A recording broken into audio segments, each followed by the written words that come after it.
नमस्कार। कभी कभी किताब के पृष्ठ पढ़ते पढ़ते इतनी बढ़िया चीज पढ़ने में आती है कि ऐसा लगता है कि जैसे हवा के एक ठंडा सा झोंका आ गया और आपके पूरे शरीर को रोमांचित कर जाता है। मैं कुछ दिनों पूर्व इंदिरा नूई के कुछ संस्मरण पढ़ रहा था। इंदिरा नूई जिसने कॉर्पोरेट दुनिया में अपना लोहा मनवाया और भारत की बेटियों की इज्जत और प्रतिष्ठा को उसने विश्व में 7वें आसमान पर पहुंचाया साथियों। तो उन्हीं का एक संस्मरण मुझे बहुत रोचक लगा और वही मैं आज इस वीडियो में सबसे पहले आपके सामने पेश कर रहा हूं।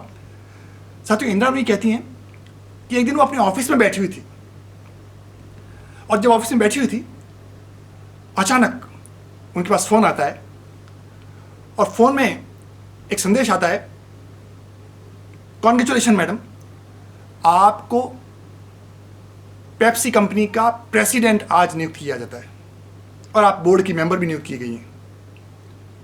विश्व की सबसे बढ़िया कंपनियों में से एक पेप्सी का प्रेसिडेंट बन जाना अपने आप में किसी रहस्य और रोमांच से कम नहीं होता। इंदिरा नूई कहती है कि उस दिन मुझे बहुत खुशी हुई और मैंने सोचा कि सबसे पहले मैं इस खुशी को अपनी माँ के पास जाकर के शेयर करूंगी। और उन्होंने कहा कि मैं माँ को फ़ोन पर भी यह समाचार नहीं देना चाहती। मैंने कहा मैं घर जाऊंगी और घर पे जाकर के सबसे पहले मैं अपनी मदर के साथ इस खुशी को शेयर करूंगी। वो अपनी गाड़ी उठाती हैं, घर पर जाती हैं।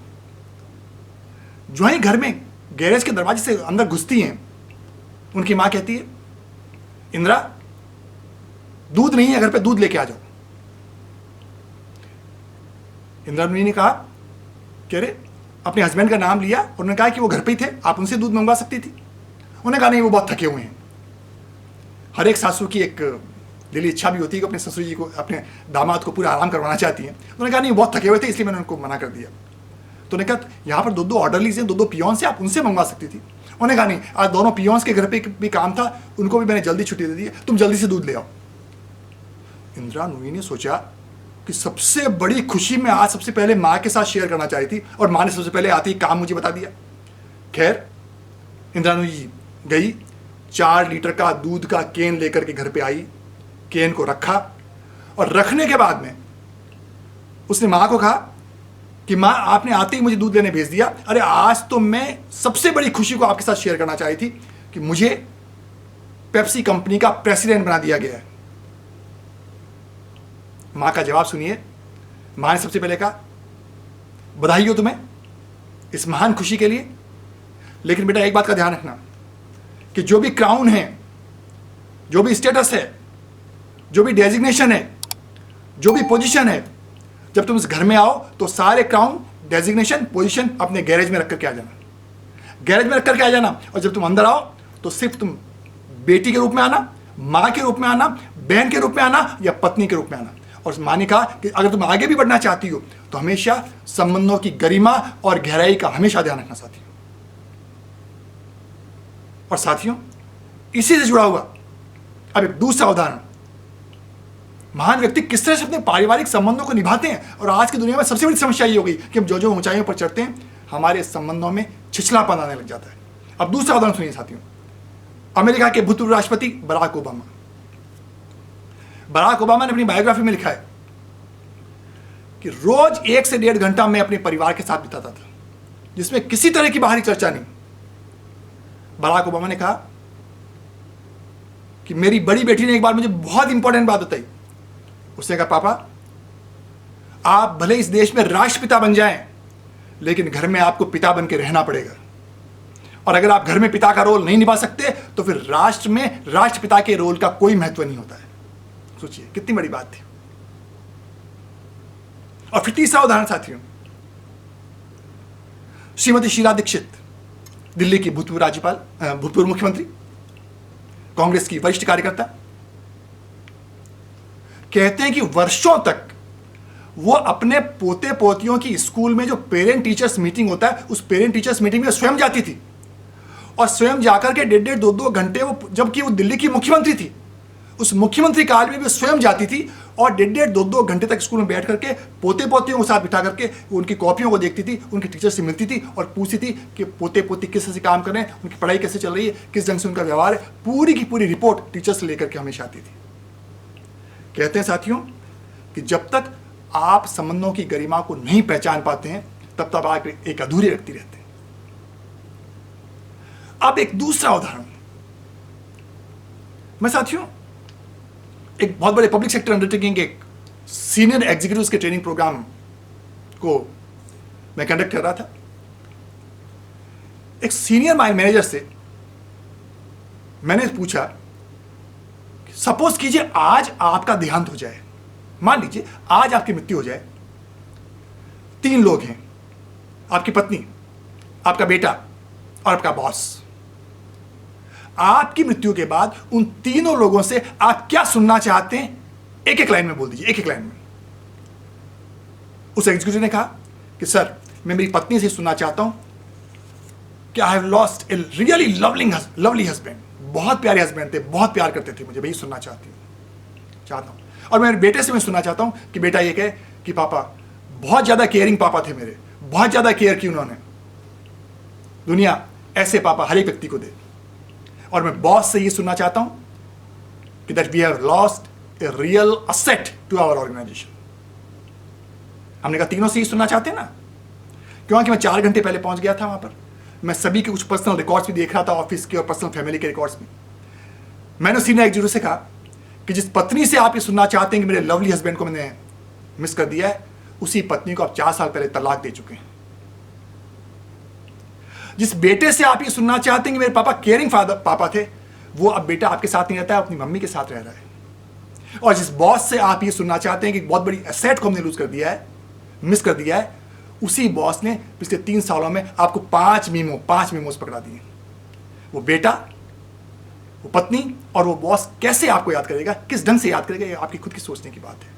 वो इसलिए होता है साथियों कि हम संबंधों की गरिमा, संबंधों की महत्व और संबंधों के पैनेपन को हम कभी भी महत्व नहीं देते और हमेशा हमको इग्नोर किए जाते हैं। एक दूसरा उदाहरण साथियों,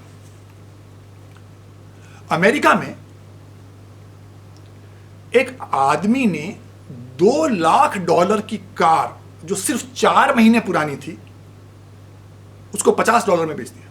$50 में बेच दिया।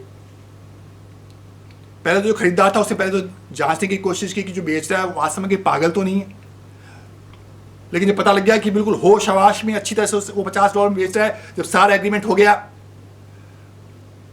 खरीदने के बाद में उस व्यक्ति ने पूछा कि अब तो आप मुझे बता दीजिए कि इतनी बढ़िया $2 लाख की कार को आपने $50 में क्यों बेच दिया। उस व्यक्ति के जवाब को सुनिए साथियों, आज के वर्तमान समय की जो विभीषिका है वो आपके सामने आ जाएगी।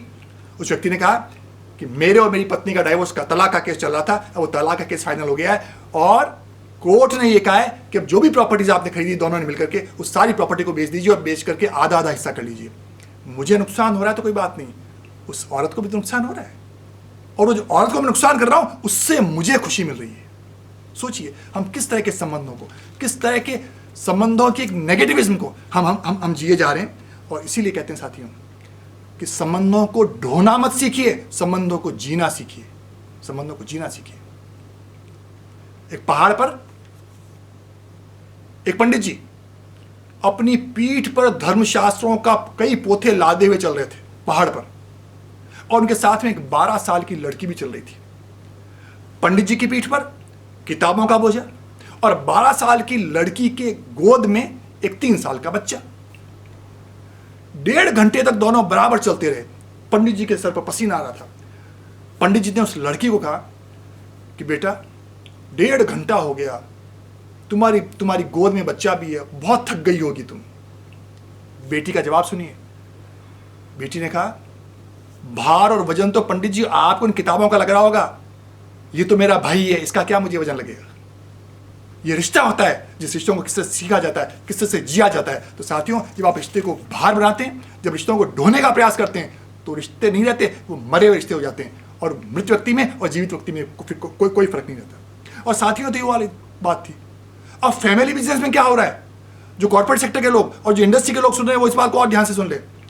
पिछले साल हार्वर्ड बिजनेस रिव्यू का आर्टिकल मैंने पढ़ा है, उस हार्वर्ड बिजनेस रिव्यू ने कंक्लूजन में बताया है कि जो भी फैमिली बिजनेस है 30% फैमिली बिजनेस ही फर्स्ट जनरेशन के बाद पार पा रहे हैं।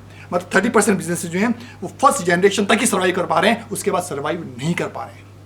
और 12% ही फैमिली बिजनेसेस हैं जो सेकंड जनरेशन तक सर्वाइव कर पा रहे हैं, और सिर्फ 3% फैमिली बिजनेसेस ऐसे हैं जो चौथी जनरेशन को टच कर पा रहे हैं।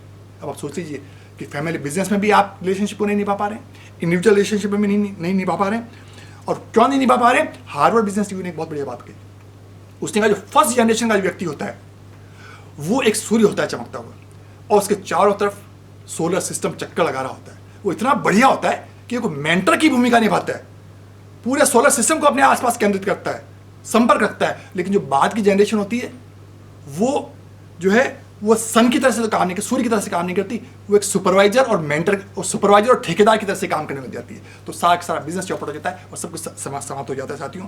और इसीलिए कहते हैं, स्टीफन कॉवे ने एक बहुत बढ़िया बात की साथियों, कि पुराने समय में सर्वाइवल डिफिकल्ट था और रिलेशनशिप सिंपल थे, और आज क्या हो गया? सर्वाइवल बहुत सिंपल हो गया और रिलेशनशिप उतने ज़्यादा डिफिकल्ट होने लग गए।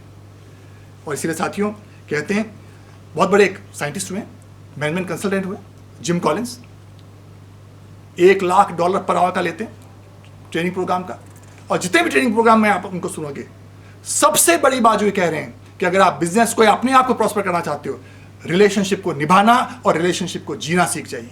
अगर रिलेशनशिप को निभाना और जीना नहीं सीख पाएंगे तो आप जिंदगी में कुछ भी आगे नहीं कर पाएंगे। और साथियों, मुझे एक शेर बहुत अच्छा लगता है कि चमन में इख्तलात रंगो बू से बात बनती है, चमन में इख्तलात रंगो बू से बात बनती है, हम ही हम हैं तो हम क्या हैं, तुम ही तुम हो तो तुम क्या हो। तो साथियों, अगले एपिसोड में फिर एक नए विषय के साथ आपके समक्ष उपस्थित होऊंगा। तब तक के लिए नमस्कार, जय हिंद।